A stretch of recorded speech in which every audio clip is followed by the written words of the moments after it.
નમસ્તે મિત્રો, આપનું સ્વાગત છે યુટ્યુબ ચેનલ ગ્લીમ ઓફ ગોડમાં. આપણે શ્રીમદ ભાગવતમાં આગળ વધી રહ્યા છીએ. ગઈકાલે આપણે જોયું હતું પૃથુ રાજાનો પૃથ્વી ઉપર કોપ. આજે આપણે જોઈશું પૃથુનો વંશનું વર્ણન.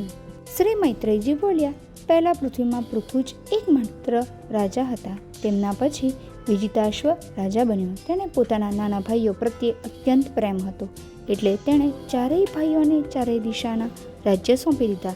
હર્યશ્વને પૂર્વ, ધૂમ્રકેશને દક્ષિણ, વૃકને પશ્ચિમ અને દ્રવિણને ઉત્તર દિશાનું રાજ્ય આપી દીધું.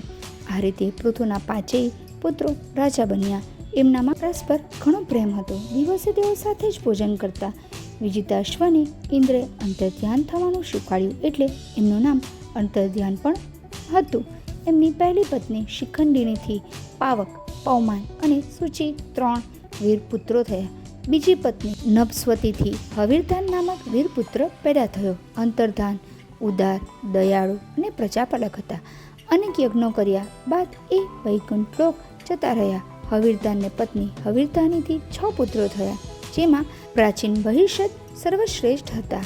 બીજા પુત્રો ગય, શુક્લ, કૃષ્ણ, સત્ય અને જીતવ્રત હતા. પ્રાચીન બહિષદ રાજાનો વિવાહ સમુદ્રની પુત્રી સદ્ધૃતિ સાથે થયો હતો. તેમના 10 પુત્રો થયા, જે સર્વે પ્રચેતા કહેવાયા. તેઓ ધર્મજ્ઞ અને શ્રેષ્ઠ આચરણવાળા હતા.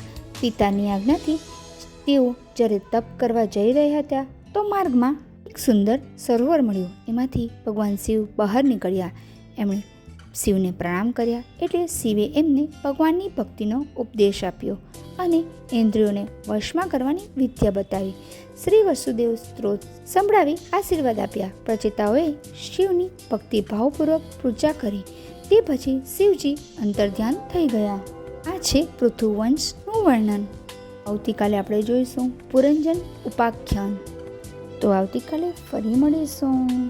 શ્રી કૃષ્ણ આપના ઉપર દ્રષ્ટિ રાખે એવી શ્રી કૃષ્ણને પ્રાર્થના.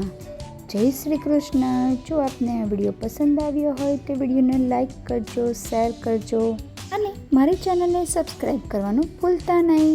જય શ્રી કૃષ્ણ.